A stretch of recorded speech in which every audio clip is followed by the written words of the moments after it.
Bom dia, meus queridos alunos do terceiro ano, tudo bem com vocês? Vamos lá agora na nossa aula do dia 6 de maio, tá? Com o tema Diferenças e Desigualdades, Caminhos de Descobertas.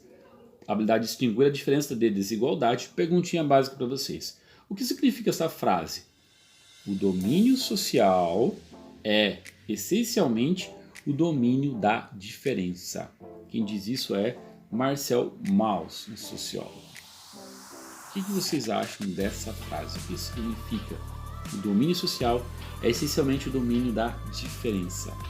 Ou seja, a convivência na sociedade, né, que nós temos, tendo conflitos ou não, né, isto é de suma importância e saudável, porque quando a gente tem esse domínio da diferença, né, ou seja, os conflitos internos da sociedade, de um grupo social, né, que faz a gente crescer, enriquecer, né, são as diferenças que nos enriquecem, não as desigualdades.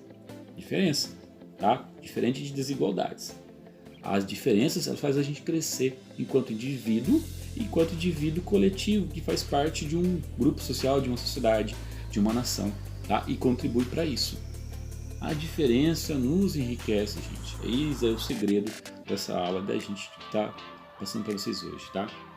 Então, ó, a vida social, falando das diferenças, a vida social em seu domínio, né, é mais o domínio das diferenças, gera pluralidade e a diversidade, e eis a riqueza da humanidade. Então, gente, quanto mais diferença tiver num grupo social, numa sociedade, né, numa nação, como o nosso país, o Brasil, né? Vamos pegar nosso Brasil aí, cheio de diversidades. Quanto mais tiver o domínio, gente, olha a palavra, domínio. Ou seja, quando fala domínio, significa não só o entendimento, mas com uma compreensão de que as diferenças são positivas para a sociedade, para o crescimento, para a evolução de todos aqueles que vivem nessa sociedade, tá? Então não adianta só ter diferenças, mas não ter o domínio das diferenças, tá? Então olha que legal essa frase. Nós somos formados por um mosaico de diferenças. E não é verdade? Cada um aqui é um pedacinho de experiência vivida no seu dia a dia que você teve até hoje, tá? E você vai se construindo a sua identidade, construindo quem você é, construindo para os outros, construindo o seu caminho, o seu projeto de vida, né? É isso mesmo. Diferença então é uma característica própria do ser humano. Nós somos seres sociais, já dizia Aristóteles, né? Um ser social, tá? Cultura também nos ajuda. Em qual cultura que você está inserido, né? Então, tem essa diversidade cultural, étnica, como falamos no Brasil, né? Essa diversidade cultural brasileira é imensa, gente, né? Tem a questão da religiosa, as crenças, tem a questão social, ética, econômica também, né? Que isso também pode nos agregar também, né? Se você saber conviver, um pobre não pode conviver com um rico? Pode. E de maneira tranquila, cada um no seu quadrado, respeitando e aprendendo um com o outro. Por que não? Por que não, né? Socialização, né? Faz parte também desse processo aí das diferenças, né? Você, a partir da socialização primária, secundária, que a gente aprendeu, né, já em aula já, e isso nos enriquece bastante. Cada grupo social, né, cada socialização que a gente vai ter na primária, secundária, os grupos sociais que a gente vai passando, a gente vai crescendo, evoluindo, entendeu? Isso é positivo, isso não é ruim não, isso é muito bom, né?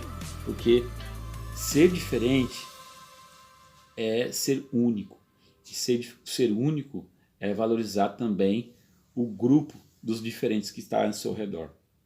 Pega essa frase aí para vocês. Desigualdades sociais, agora é diferente, né? Como eu falei, diferenças é uma coisa, desigualdades é outra, né? Diferença você cresce, você evolui, se você aceita, né? Com isso você é muito bom, mas as desigualdades não, ela vai fazer o quê? Inferiorizar você, deixar você num patamar mais baixo. As desigualdades aumentam, né, sociais, aumentam o abismo social entre os indivíduos com suas alteridades, diferenças únicas, e os cidadãos favorecidos economicamente falando, né? São outrora nós chamávamos este grupo de bens nascidos, significado da palavra eugenia, né? Os bem-nascidos, aqueles que nasceram em berço de ouro, os ricos. E aqueles que nasceram, né, ricos, foram favorecidos, né? Que bom, né? Fazer o quê? E outros não. Então, só que existe, a imagem está dizendo aqui, né, ó, um abismo aqui entre quem mora na favela, na periferia, e quem mora numas palacetes, mansões, castelos, né?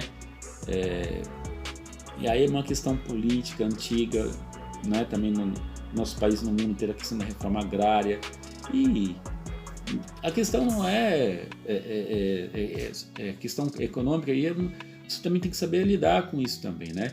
Nem todos os ricos também são, vamos dizer assim, pobres de espírito, né? E nem todos os pobres são ricos de espírito, não é verdade? Quis dizer? Entenderam o que eu quis dizer? Ou seja, tem pobre que é mais rico do que aqueles ricos, e tem rico que é mais pobre do que os pobres da favela, entendeu? Por quê? Por causa da atitude, caráter e personalidade. E são pessoas que valorizam a diferença, né? Não é porque é pobre eu não posso ter uma amizade, não é porque é rico também não posso ter uma amizade. Enfim, pode, mas desde que se respeitem, né, e se conheçam cada vez mais um ao outro aí, tá? Mas no âmbito nacional, o Brasil, a gente sofre com isso. Um dos grandes males da nossa sociedade brasileira é a questão dessa desigualdade social, tá? Então, ó, a diferença não gera desigualdade, porém, contudo, as desigualdades enxergam a diferença como algo inferior.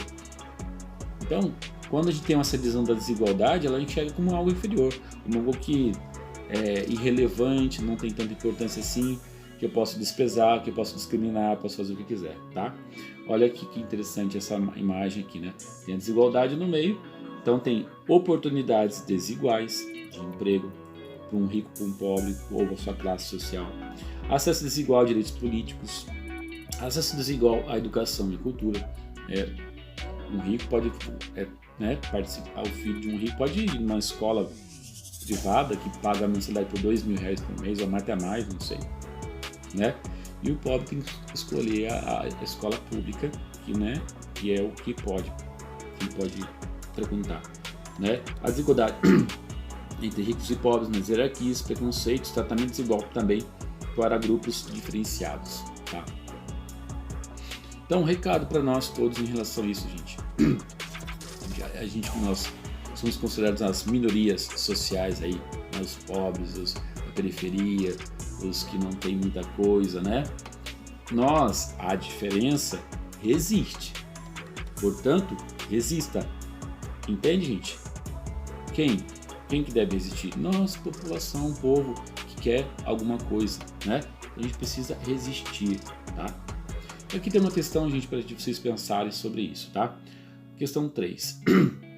A estimativa do Banco Mundial é que cerca de 5,4 milhões de brasileiros atinjam a extrema pobreza, chegando a total de 14,7 milhões de pessoas até o fim de 2020, ou 7% da população. Os momentos de crise como a pandemia causada pelo coronavírus atingem de modo mais evidente aos mais pobres. Um dos fatores indicativos para definir a pobreza extrema está relacionado com a segurança alimentar. O indicador de segurança alimentar é referente a... Aí vocês vão responder aqui no Classroom, tá bom? Qual a alternativa correta, né? Realmente, estamos chegando a 14,4 milhões de desempregados, quase 15 milhões de desempregados no nosso país, fora esse percentual aqui de extrema pobreza, né? Ó, 6 milhões, quase 6 milhões de brasileiros numa extrema pobreza, ou seja, não sabe o que tem para comer no dia, né? Então, vamos ser solidários, gente, vamos ajudar um próximo, né? Vamos ter compaixão do próximo, né? Puder ajudar, ajuda no que você puder, tá? E fica o recado pra gente que a diferença é positiva, não é negativa.